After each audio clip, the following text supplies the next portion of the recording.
the most powerful healing things, I think, is when you can share your vulnerability and you are witnessed without judgment, but in pure love.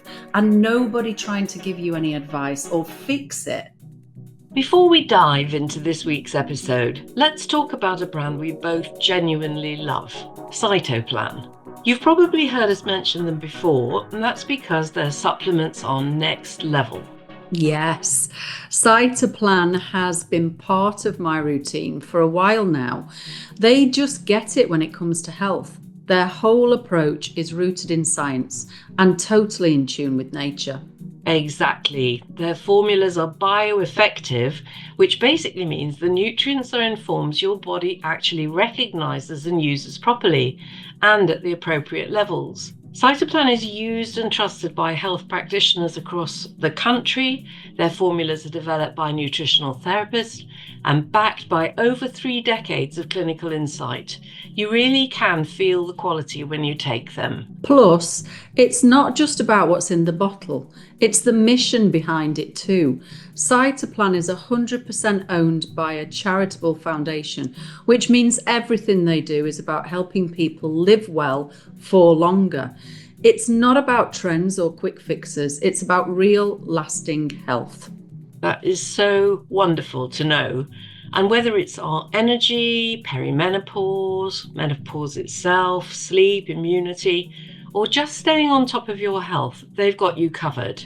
You can also get a free health questionnaire and a consultation by ringing the helpline. So if you're ready to take ownership of your health, check out Cytoplan, powered by nature, proven by science, and rooted in purpose.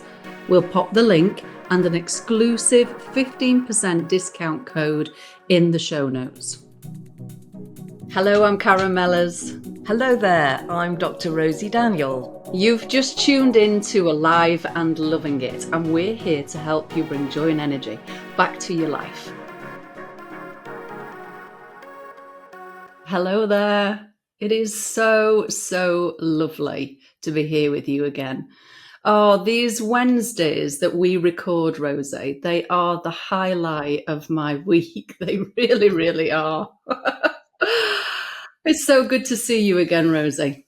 Yeah, you too. And I know you're in the final stages of building your beautiful new home and needing to practice everything that we preach with your own stress and emotions and... Well, I know that this week, episode 22, we're at the start of a new topic, the principle about community, which I'm really looking forward to having a discussion with you about that, because I've landed in this new place and I've left a community and I'm hopefully going to find a new community face to face. But thank goodness for my online community and for you and the network in Walida, because I've been able to still plug in. But I was just saying to you a moment ago that it's so funny how the topics that we're covering are mirroring my life at the moment. And we've just spent 3 weeks on stress. Wow, that was a great topic, Rosy, wasn't it? Please tell me we're going to do more episodes on stress, because I don't think we even scratched the surface. Well, I agree, but, you know, how very apt that we're talking about the power and the importance of community today. Yeah. I know when I wrote the health creation program and put in this principle of community and networks, I had no idea how important it is, you know, and it's the science is showing us that actually that the whole question of belonging and, you know, feeling valued, recognized, honored within our group is it's probably one of the biggest predictors of health that we're finding. Yeah, it's, well, we've had such a lot of emphasis on individualization recently. And I think social media has helped that we're all supposed to be superstars in our own right and do things by myself. I'm remembering my children when they were little, Rosy. I do it by myself. I mean, right from being little, that has been instilled in us that, we've got to be, it's almost strong to be doing things on your own and keeping it together all the time and not needing anybody else. Well, yes, but we have grown up in this age of individuation and this great, the sort of whole quest for the self and, knowing ourselves and self-love, self-care. I was shocked when I went to Japan to talk about health creation, because a very wise woman there said to me, "This is not what you're doing is not going to work in Japan." I thought, "Oh, tell me more." And she said, "Well, we don't talk about I. We don't think about ourselves in that way. We talk about we. We think as a group and as a community, as a network." And they explained to me that if somebody works for a corporate entity, that they take care of you. They help you buy your car, they help you buy your house, they help you fund your holidays. So there's a very, very strong ethos of connection and community, which, we seem to have lost. And never before, I mean, I've read that some 35% of adults are living alone at this time. How did we get there? To this point that so many people, and especially elders, are living on their own. Yeah, really, really shocking. And but doesn't surprise me in a way, because I'm just thinking about the world that I grew up in, where we were told to be strong, to keep it together, and maybe not share so much with other people as well. Maybe there's a lack of trust or competition, particularly between women. Competition between women and not trusting each other. And it feels like, what we're doing now in turning to community is we're breaking down those old patterns, because we feel in our system that we're missing something, that it's very difficult to keep it all together all the time. Well, yes, I mean, that thing of us having grown up in nuclear families. And I've been thinking about this and tuning in to, yes, we're tribal and we are rooted in that biological family. But I don't know about you, but I spent quite a lot of my youth trying to get out of that, rebelling against, I grew up in Derbyshire where you were. And I was trying to get out of that community because there was something about, there was a bit of a kind of, certainly around me, children should be seen and not heard, and nobody's done anything different. Why should you be different? And it felt quite tight, actually, and quite repressive. Yeah. I mean, we've had many a conversation about this. I used to get, who does she think she is? With Yeah. those sort of dreams and aspirations. Please just get a job. Please just be safe. Please just earn money and do what we've all done, because that way you'll be safe. I mean, it was done with so much love, but it was really from a place of don't do anything different, don't branch out, because you might not be safe. But it really shows that it's a two-way street, isn't it? That being part of a community where you really feel you're with like-minded people is so life-enhancing. On the other hand, if you're in a community where you don't share the values, it can feel so tight and repressive. And I just needed to bust out and start finding my tribe, or my tribes, plural. I think the first one was the yoga tribe, where I really felt at peace and at home. And but then coming on into the complementary medicine and holistic medicine tribe, I think the really big one for me was when I found the Bristol Cancer Help Centre tribe. There were about 80 of us there in that whole setup. And I really felt like I was home. So, I think you've had similar experiences, haven't you? I have, yeah. And I'm just thinking about, how do we know when we're in a place where we feel like we belong? What's the experience like, Rosy? What was it like for you in the Bristol Cancer Centre, and what can you pin it down to? Well, I think it was actually, I'm going to use the L word. I think it was the level of love in Yeah. that group. Yeah. That it felt like nobody was embarrassed about putting, naming the fact that we were all about healing and surrounding the people coming towards us in this loving kindness. And it felt gentle. So my own childhood was quite chaotic, and there was a lot of alcohol in the family, a lot of violence, and a lot of neglect, actually. So it didn't feel warm. That we had lots of fun and lots of nice things happening, but there wasn't the warmth. So I think it was that deep sense of loving compassion. Yeah. Yeah. Kindness and respect, and it sounds like there was a real strong common purpose, that everybody felt aligned to what you were doing at the Bristol Cancer Centre. That's a great feeling when you're on the same page as other people, isn't it? But the other tribe, when the whole hippie movement started to happen and Woodstock was happening and Crosby, Stills, Nash and Young and all that incredible excitement, I think that tribe allowed me to feel as wild and, expressive and dance and, wear crazy clothes. So that was a whole other tribe that felt really like home. I was going to say, I think the thing for me, when it's really felt in that sweet spot in a group that I'm working with, or I've got hobbies with, is that I can really be myself.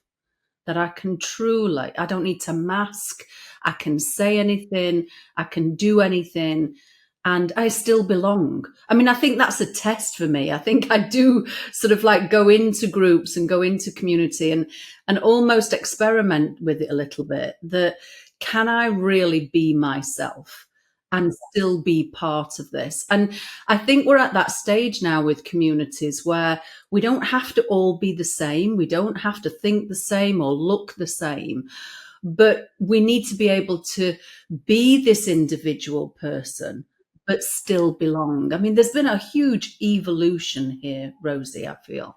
There really has. And, why I said that this is probably one of the most important principles. Locally, there's a GP, Dr. Helen Kingston, who did a project called the Compassionate Froome Project. Mm-hmm. And she named isolation as probably one of the most troublesome variables in health. And she teamed up with a charity called Active and in Touch. They managed to give everybody who was over 50 living alone a volunteer for 3 hours a week. And that volunteer could do anything, take somebody shopping, take them out for a walk or sing a song or do some yoga. And they reduced hospital admissions by 32% in Wow. that group who had 3 hours of that voluntary loving kindness. Yeah. So, and in Dr. Dean Ornish's work that I talk about often, when he did his lifestyle program, which had healthy eating, exercise, relaxation, and support groups, the first person he was to show that you can reverse coronary artery stenosis, it was found after study was over, they found that this amazing new finding. The group then split, and because a lot of people thought, oh, well, it's the food and the exercise that are doing it. But it was the group who carried on with support in that group that were the ones who continued to have healing of their arteries. So it's more healing than exercise and nutrition. And that sort of speaks to what we heard from Dr. Alan Watkins as well, that these emotions that we have, if we're isolated and we feel depressed, we feel lonely, the emotion is going to impact our health. I mean, that's what I think I'm hearing again, Rosie, from you. Well, exactly. I mean, I just loved what Alan said about, the 3 E's: eating, exercise, and emotion. Yeah. His point, I've been quoting him all over the place since hearing that, because, he said we exercise 2 to 3 times a week, maybe. We eat, if we're lucky, 3 times a day. But our emotions are going on every second of every single day. Exactly. And how many emotions there are. You quoted thousands. I thought there's probably 5. No, there's thousands of emotions. So Yeah. we're really tapping into something here, aren't we? That we're on the edge of our knowledge with it. But if you are in a loving community where there's kindness and there's respect and there's shared purpose and you feel like you can be yourself and still receive love, you've got a good chance of being Yeah. well.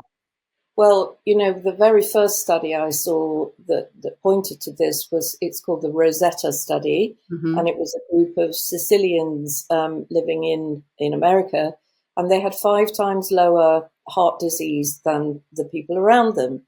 So this really interested the epidemiologists who started looking at what are they eating, and is this genetic, and are they smoking less, and so on, and nothing. They were doing the same amount of smoking, eating fatty foods, and so forth, and they finally clicked that it was because they were living as a community.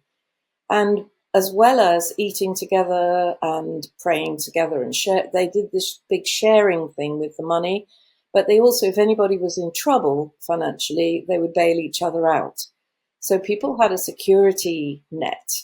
One of my teachers has said, love has got these 3 big faces. Yes, love, amor, but also safety and security. So this feeling that there is a safety net there. We're lucky in this country because we do have social security to some extent.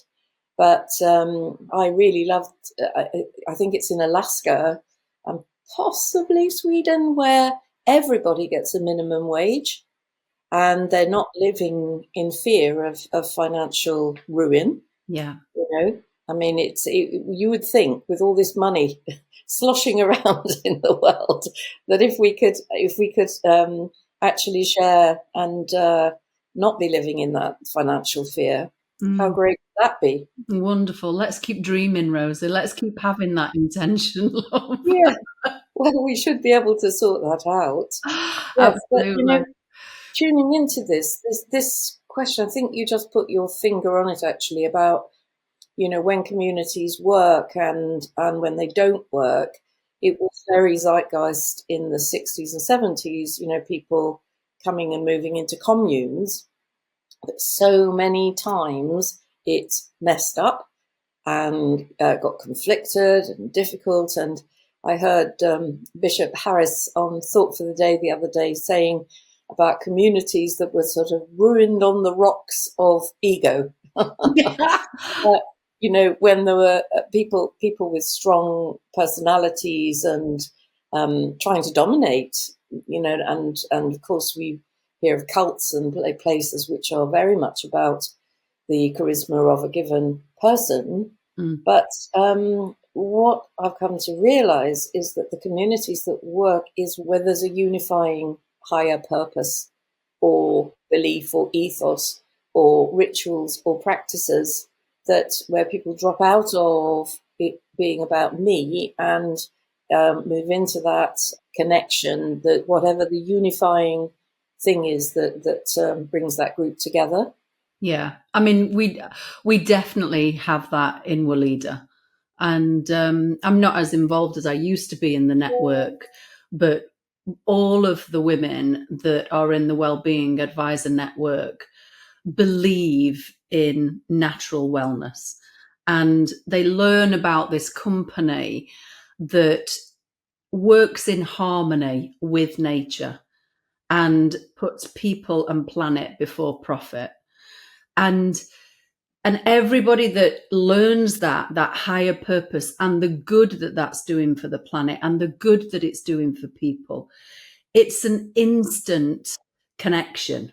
And I remember when we run the conferences, one of the best moments for me was before the conference started, and we used to shut the doors and they'd all be outside. and the noise that was outside my little heart was fluttering, because as we opened the doors, the energy that would come in. And these women were, I mean, 10 years ago when we started, 12 years when we started the network, they were on their own in the community back then. Natural wellness was not as popular as it is now.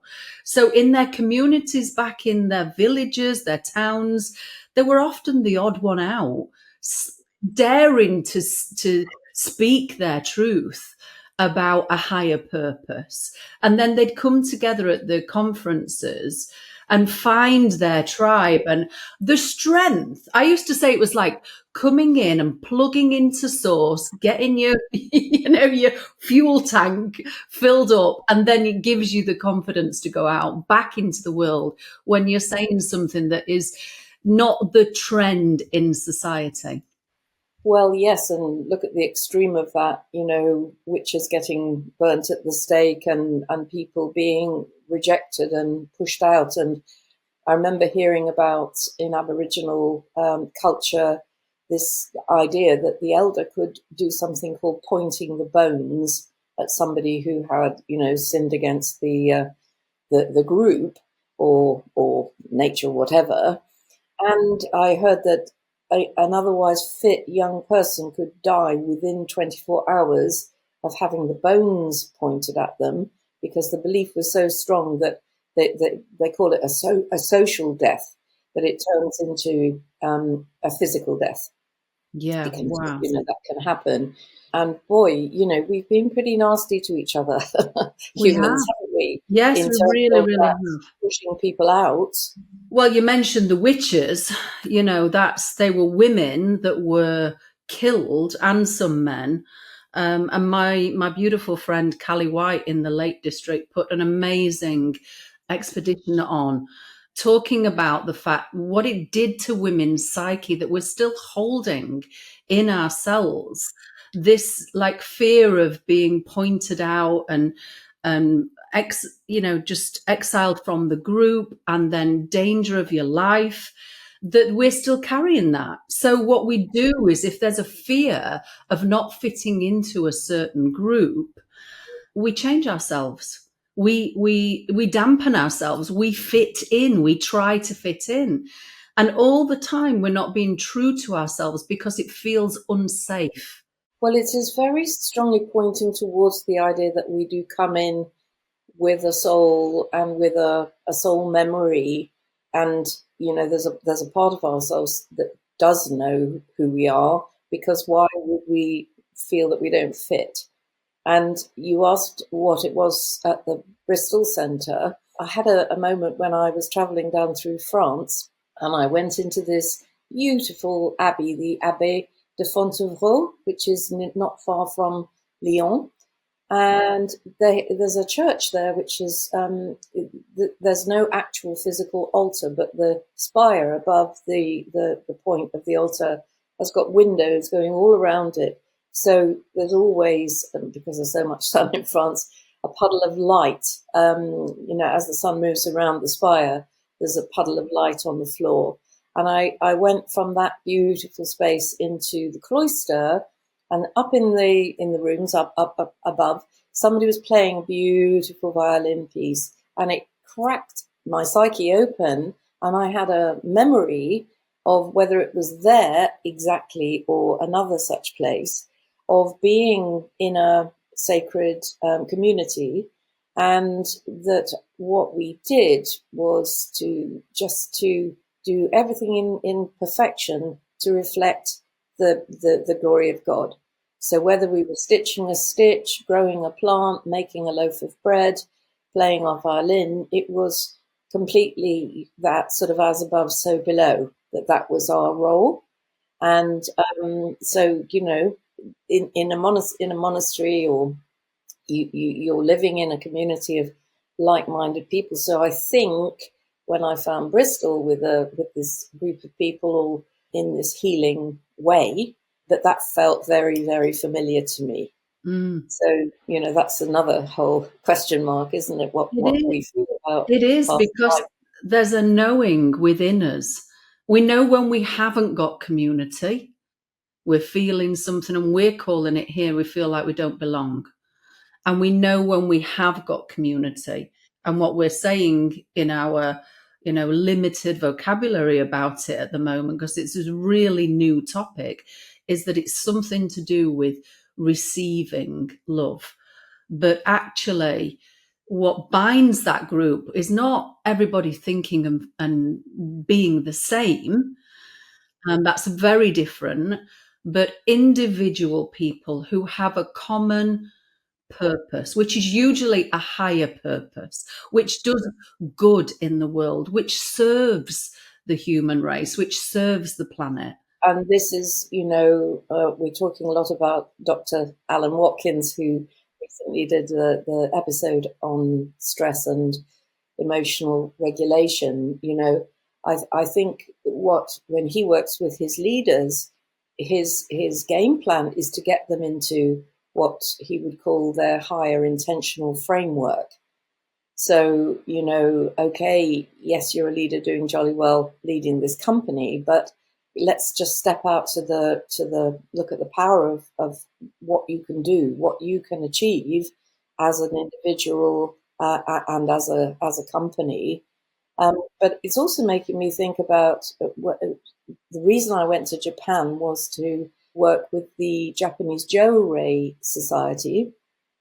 So Jo-Rei is like Reiki, but it's divine light as opposed to universal light. Reiki is universal light.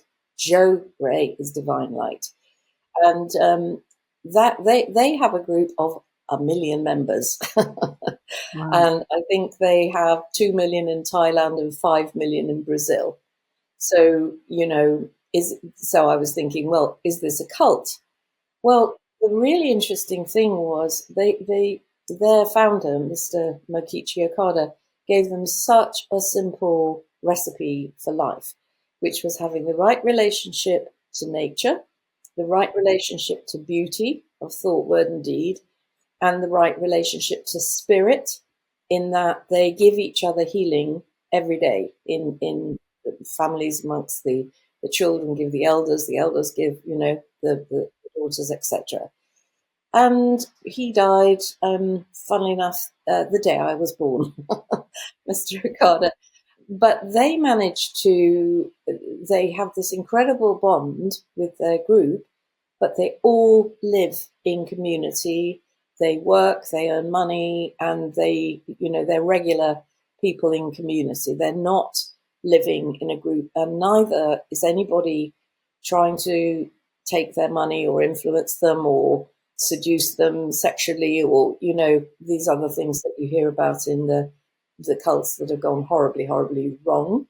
So what I realized is that they have a kind of both and. They have that incredible security of being part of that group, and they have complete autonomy to be a potent individual in the community. Nobody's taking away their sovereignty.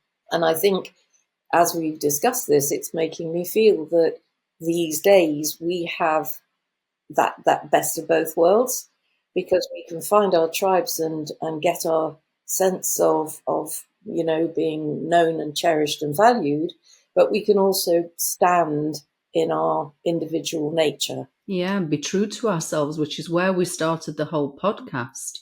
And that's the intention really with the spaces that a couple of years ago, I thought I want to open up as many spaces as I can where you can get exactly that, where there's equal transfer of giving and receiving.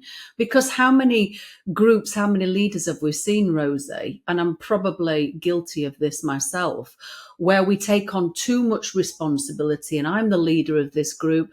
I've got to be responsible for everybody. I can't be vulnerable at all. And you burn out. I mean, we've talked about this. I've burnt out doing that. So I need to be able to be receiving as well as giving at the time when my energy needs it. And that flow between a group, I heard it probably the first month I started with Walida 12, 13 years ago. One of the leaders at the time said to me, They couldn't quite get the idea of the wellbeing advisor group. And they said to me, I've got it now. When one of you is doing lower sales and not feeling so good, maybe got something going on in their life, the others will take over until they need a bit of a rest and that something's happening with them. And then, you gain from the people who give, it strengthens you, and then you can give back. And that's anthroposophy. That's what he said to me. And I was hooked at that moment. I thought, that's the life I want. This giving and receiving. You're making me think of the groups that we ran week after week at the Bristol Cancer Help Centre. Usually about 12 complete strangers would come along on the Sunday night. They didn't know each other at all.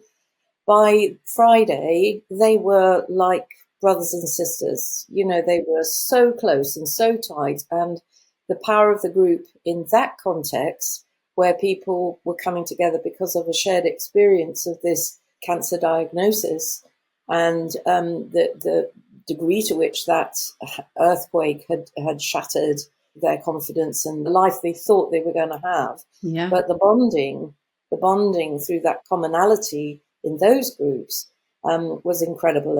And all we did, I say all we did in those, was provide the safety and the permission for people to share their stories and hold each other. Well, you say all we did, like, that was a normal thing, but actually what you did is you created a container that allowed enough safety for people to be vulnerable. And with that shared purpose, in this case, everybody getting a cancer diagnosis, but with that shared purpose and a safe container, it allowed this connection to establish. I mean, we know from previous podcast episodes that it's all energy, but the energies aligned and connected, and that is a sweet spot. That's where people are stronger together.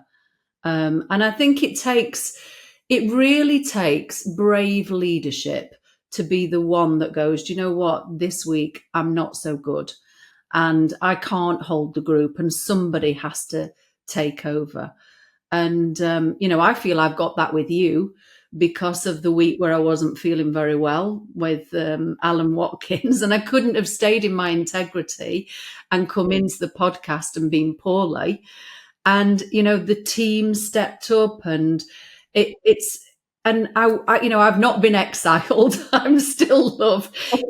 These are real examples, real tangible examples, Rosy, of a new leadership that is coming through, where we stay as individuals in our power, true to ourselves, but allow ourselves when we're ill or when we're feeling vulnerable to receive from others. And I think that we are returning to thinking local. I certainly feel getting in touch with our surroundings, the people, the community where we live, and starting to contribute, actually. Another great hero in this field is Dr. Vivek Murthy, who was the American Surgeon General for 2 terms for Biden and before that for Obama, which is unheard of. He was born in Yorkshire, half Indian, half English, and he cottoned on to the fact in his first term about the incredible impact of isolation on health through this whole sort of culture of individuation. As he was leaving his second term, he'd been studying the drivers of unhappiness in the world. And he said that he'd realized that the 3 main drivers of unhappiness were the quest for power, fame, and fortune, wealth. So, and fame is all about, isn't it? Me, being different, being unique, etc. And he said, what we have to do to turn this around is move our drivers to being around love, purpose, and service. That was his parting prescription for the United States. All life being sacred, whether, doesn't matter about color of your skin, gender, whether you're a human or the ant that's crawling on the path. All life is sacred and equal. Wow, what a wonderful parting gift. Yeah, it's just incredible in 3 words to sum up what's wrong, what's been wrong, and how we can put that right. But I know next time we are going to be putting the focus on the community you create with your circles. And shortly in our next season, we're going to be talking to Joey Walters, who has really created extraordinary communities. Give us a taste, Karen, of how you found that tribe. Yes, well, through Walida again. Thank goodness for Walida. I met Joey Walters, and that's probably sort of 8 years ago now. And her work, well, she'll tell you more about it next week on the episode, but I absolutely, that moment of falling into alignment with the higher purpose and these containers that I was just talking about, creating containers that are safe enough for people to drop into their vulnerability and stop pretending that we've got it together all the time. And one of the powerful things, Rosie, the most powerful healing things, I think, is when you can share your vulnerability and you are witnessed without judgment, but in pure love. And nobody trying to give you any advice or fix it, just honoring your experience of life. Yeah, so just to clarify, so Joey's with us next season. And what I loved about what Joey's all about, she heard the name of her thing is Rising Connected. Mm-hmm. And, the focus on the power of women, that we need each other to rise as individuals. We need that connection. So again, it's that emphasis on, the both and, isn't it? Absolutely. Magnificent work. Yeah, being authentic, being able to be yourself, but being connected in a group and being respected and loved for that. And you're a circle leader yourself now. I am, yes. I have 2 beautiful circles ongoing and another one starting. So it seems to be gathering momentum. I don't know whether that's because I'm coming into my leadership and settling down in Scotland now, so I've got more capacity to hold those. But I think there's a need out there as well. More and more women are saying to me, I just want a space where I can speak my truth and not have somebody say to me, well, what you need to do is X, Y, and Z, and give advice and change your experience. Yes. Well, I've experienced the power of the circle work with you, with Joey, and anybody listening who feels drawn to joining your circles. I think the details are in our Alive and Loving It website, Mm-hmm. which is aliveandlovingit.org. And you're starting off again very shortly, aren't you?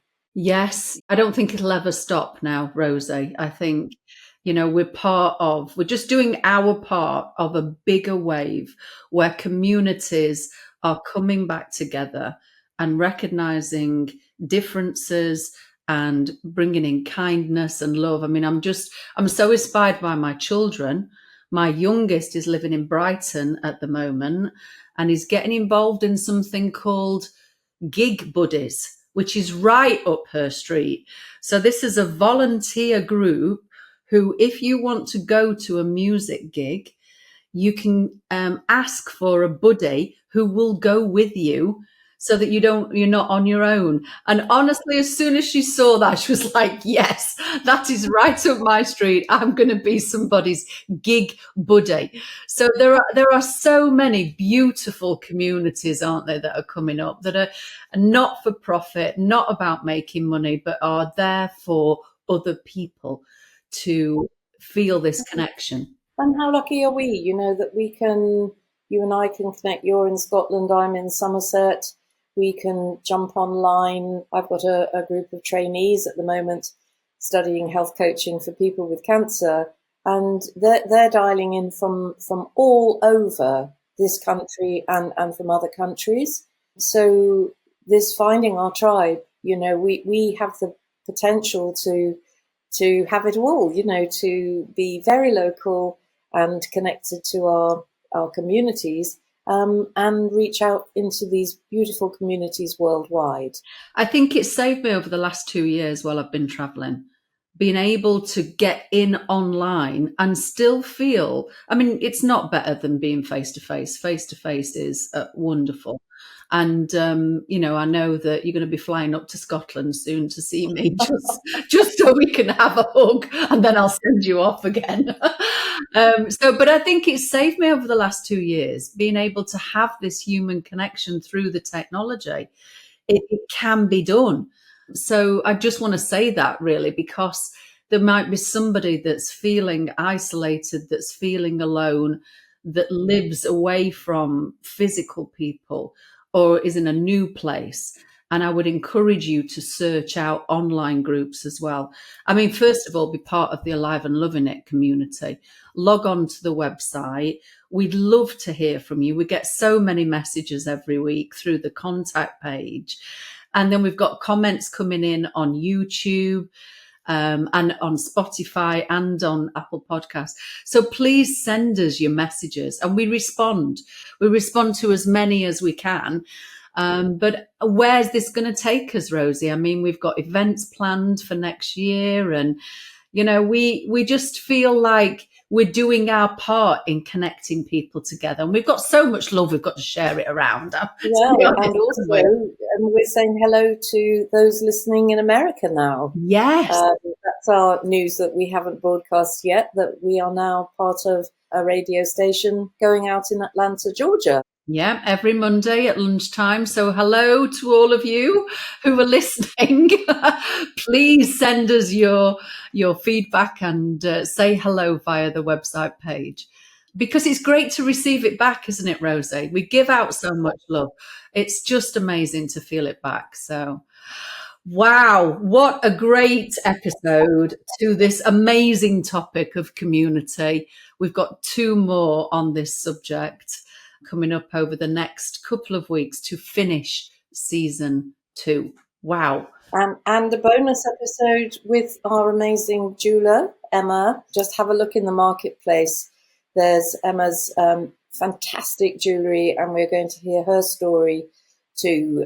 It's a very real life story of somebody hitting that wall of burnout and leaping out and following her muse and becoming really an absolutely incredible jeweler. I can't get enough of these true life stories, Rosie. It's just growing my hope and my joy every time I listen to somebody. Haven't we had some amazing, amazing guests? And more to come. More to come. Wonderful. Marvellous. Have a wonderful week. You too. Bye-bye, Karen. Bye. Thank you so much for joining us on this episode of Alive and Loving It. We really hope that today's conversation has sparked your passion and showed you ways to open up into the vibrant life that's possible for you. Absolutely, Rosie. I mean, we do have to remember that transformation begins with love, and that is self-love, love for others, and love for our beautiful planet. When you embrace love and you just allow yourself to receive as much as you give, you unlock the fullest potential of your life. That is the truth, Karen. And we're here to support you every step of the way on your journey. So if you enjoyed what you heard today, please join our community and check out our trainings and our services, such as my Dr. Rosy Daniel Clinic and Karen's beautiful women's circles and retreats, and the events where we can all go deeper together. And do please send us your feedback. We want to hear your ideas for the podcast, who you'd like us to interview, and the questions you want us to ask and get answered. Through the contact page on our website, just go to aliveandlovingit.org. I've really enjoyed reading them. But when you're there, be sure to sign up for our newsletter and updates. And what about following us on Instagram as well? We are at Alive and Loving It Community. Once you've signed up to the newsletter, you'll receive extra notes from today's show and more inspiration to help you live your most vibrant life. Thank you for being with us. Keep shining, stay true to yourself, and remember, this is your time to live your fullest, healthiest life. So until next time, keep doing what you love most in life. I know Rosy and I will be. We're so excited to connect with you on the next episode of Alive and Loving It, and we welcome you with open hearts to our Alive and Loving It community.